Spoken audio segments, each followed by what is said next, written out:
honestly has been just seeing all the love of reading and writing. As an independent bookstore right here in Philly, we just get to share that love of reading with everybody. And it was so good to see people coming all around the country and buying books and getting into the material. So it was just really great to be a part of that. So we're very thankful. All the old friends that I see are authors who are here, making new friends, and just being in the community of these wonderful independent small presses.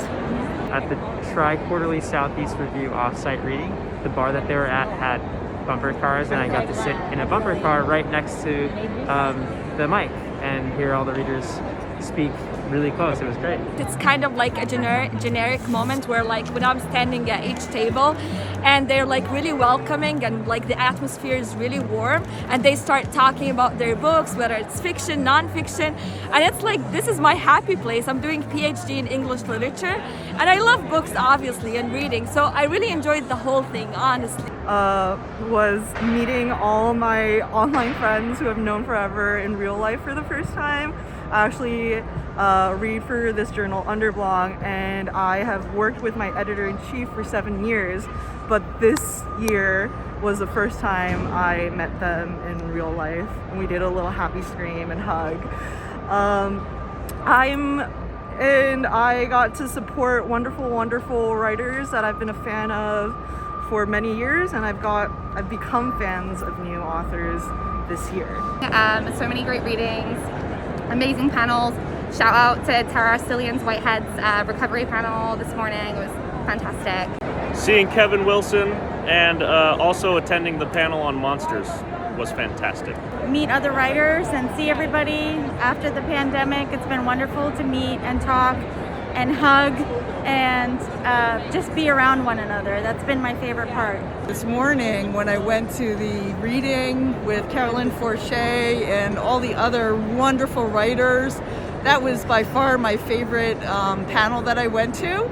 This is my first AWP conference, and I'm so excited to be here and to be learning about a bunch of different small presses and to be talking to writers and publishers, and it's been great. My favorite AWP moment has been meeting all my wonderful writer friends from around the world. My favorite moment was the panel on authentic women friendships in literature and life.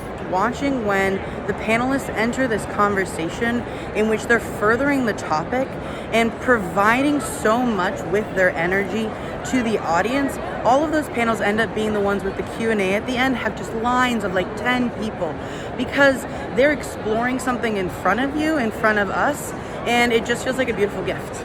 My favorite AWP moment was probably meeting the operating system and Microcosm Publishing and buying a lot of their books. The sense of writing community, mutual aid and support across the country and also across the globe. I think my favorite AWP 2022 moment was when a fellow saw me walking around with my banjo in my case on my back and asked me to take it out in the middle of the book fair so he could check it out and play a few tunes, which he proceeded to do. And we became bros in 5 seconds. It was a hell of a time. I suppose mine might be just a series of moments, and it's all of the moments that I got to sit here at the booth with my MFA students and talk to them and listen to them play banjo and introduce them to old friends and to just be out and about again. Attending a panel on this book. It's edited by Annie Finch, and she has been editing it or collecting the poems inside for 20 years. They are all trying to collect poems on abortion and to raise the voices of women from around the US. And she's actually building now a community of poets online for females or women or non-confirming gender people. And it's really fascinating and encouraging and powerful how women we're all sharing their experiences with abortion, and I too spoke about how abortion is really one of the most sensitive topics in Egypt and the Middle East in general, and we were comparing ideas on abortion between the Middle East, Eastern Europe and the US. It has been really insightful. Meeting all of our Whiting Award partners with the Arkansas International. My favorite thing was selling out of all of the Arkansas International's things. My favorite thing was seeing everybody's outfits. It's the off-site event that we, the Arkansas International, put on with the Massachusetts Review. We sold our first copy of the Anti-Racist Business Book, and I actually signed my first book in person. I'm very excited about that.